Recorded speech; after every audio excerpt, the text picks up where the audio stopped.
Alright, y'all, so this video is going to be out of Flint, Michigan. It's going to be about two black cops who used a tase on a handcuffed white woman as she sat on the ground while bystanders saying her body was like a noodle as she went down.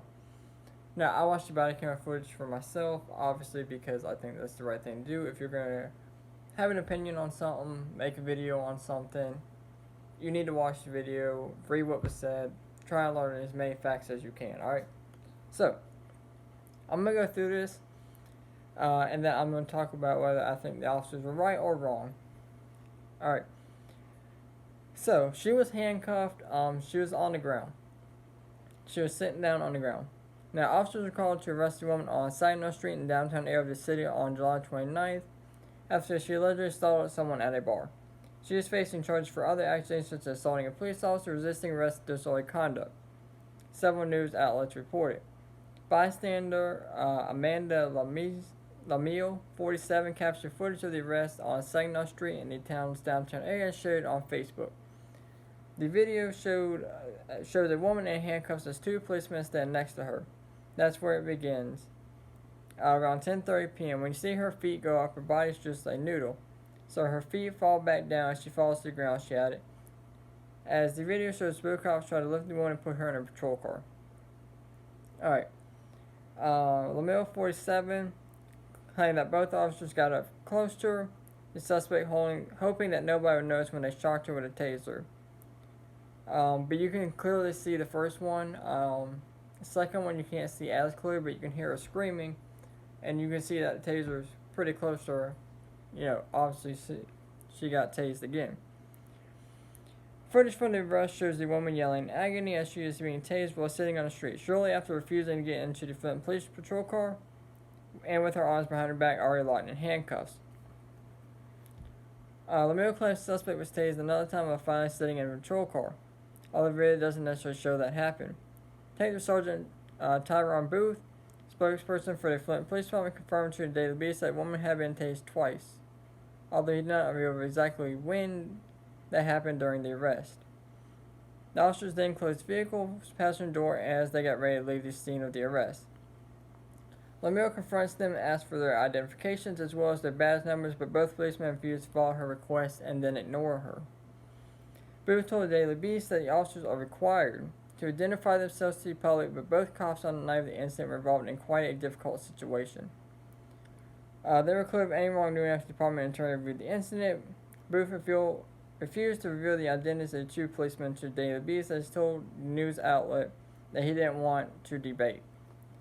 Okay, so how do I personally feel about it?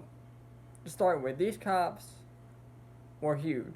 I'm talking like, good size, a lot bigger than the average person. You can tell they go to the gym on a regular basis. Alright, so could they have just picked her up and put her in the car? This is probably a 130 pound, 140 pound woman.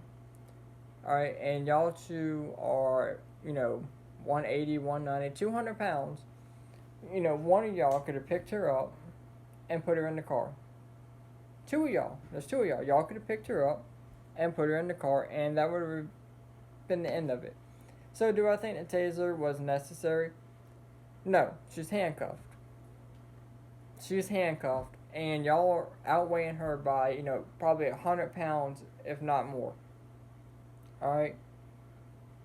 So, taser, was that necessary in my opinion? No. Now, as far as the officers refusing to identify themselves. So, you got the sergeant, the spokesperson for the police department, saying they were supposed to identify themselves. But nothing happens to them because they didn't identify themselves. So, are they supposed to identify themselves or not? Because if they're supposed to do it, and they didn't do it, then there's no repercussions for it. So, that kind of contradicts your whole statement. Either they're supposed to do it or not, There's no ifs, ands, or buts. Either you're supposed to do it or you're not. Simple as that. And then you're as a sergeant and a spokesperson, you do not reveal their identities or their badge numbers or anything. Alright? Like, I just don't get it.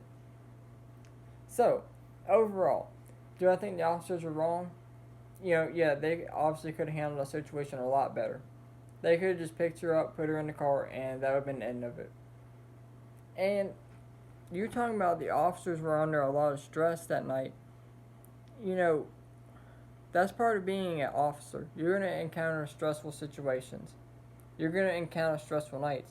That doesn't excuse you from doing, not providing information that you're supposed to provide when asked. Like, and they knew what she was asking because they responded back to her. So I don't understand that at all. But let me know what you guys think down in the comments below. As always, thank y'all for watching, and as always, y'all stay safe out there.